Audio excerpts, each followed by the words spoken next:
আসানসোল গোধূলি কালী মন্দিরে পুজো দিলেন বাংলা নববর্ষের প্রথম দিনে আসানসোল লোকসভা কেন্দ্রের বিজেপি প্রার্থী এস আলুওয়ালিয়া। এদিন প্রার্থীর সাথে উপস্থিত ছিলেন বিজেপি নেতা জিতেন্দ্র তিওয়ারি সহ বিজেপি নেতৃত্ব ও কর্মী সমর্থকেরাও। এদিন প্রার্থী নববর্ষের শুভেচ্ছা বার্তাও দেন সকলকে। আসানসোলের বাসীদের মঙ্গল কামনায় পুজো দেন বলেও জানান।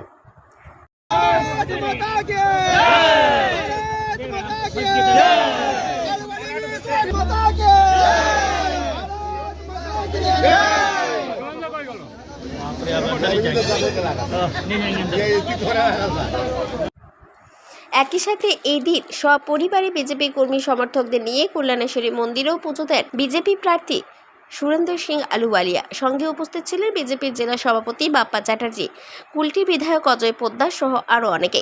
এদিন বিজেপি প্রার্থী জানান, সপরিবারে এসেছিলেন মা কল্যাণেশ্বরীর কাছে প্রার্থনা করলাম, পুজো দিলাম, সকলের ভালো হোক, সারা বছর শান্তিপূর্ণভাবে ভালো কাটুক, সুখ আর সমৃদ্ধি আসানসোলের জন্য হোক, সেই কল্পনা করেই সেই চিন্তা করেই প্রার্থনা করেছি। না, আমি বলছি যে বিজেপির তো leader of opposition Chaitali Tiwari আমার স্ত্রী দোনোর পাশেই তো আছে। কাউন্সিলরদের যে leader of opposition Asansol municipal কর্পোরেশনে সেই তো অর্গানাইজ করেছে সবটা, সব মহিলারা তো এসছে, সবাই তো আছে। এবং দেখুন না, আপনারা দেখুন, আপনারা খুশি থাকুন না, যারা খুশি আছে তারা খুশি থাকুন। 4 তারিখ আমরা জবাব দিয়ে 4 তারিখ জবাব জানতে আরে এটা তো আসানসোলের মানুষ চাইছে বিজেপি জিতুক, শুধু আমরা চাইছি না। আসানসোলের মানুষ চাইছে ভূমিপুত্র জিতুক, লোকাল একজন জিতুক। सर, सेंट्रल गुरुद्वारा प्रबंधक कमेटी के ये सचिव ने कहा है कि जब तक खालिस्तानी वाले मामले पर माफी नहीं मांगी जाएगी। छोड़िए भाई, कल कुल्टी गुरुद्वारा में वो गए थे, उनको धक्के मार के निकाल दिया गया, वहाँ के गुरुद्वारा के संगत ने निकाल दिया।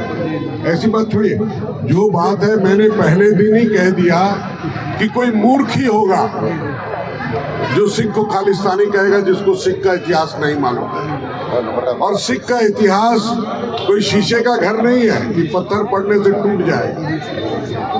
सिख लौह पुरुष होते हैं, उनका इतिहास भी लौह पुरुष है।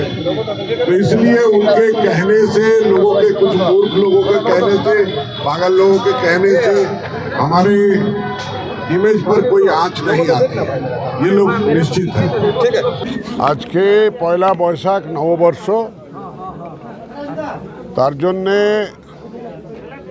মা শ্রী কল্যাণেশ্বরীর কাছে সপরিবার এসেছিলাম প্রার্থনা করতে, তাই পূজা দিলাম যে সবারই ভালো হোক, সারা বছরটা ভালো শান্তিপূর্ণ যাক, সুখ আর সমৃদ্ধি আসানসোলের জন্য হোক, সেই কল্পনা করে সেই চিন্তা করে প্রার্থনাটা করেছি, তার জন্যই এসেছিলাম।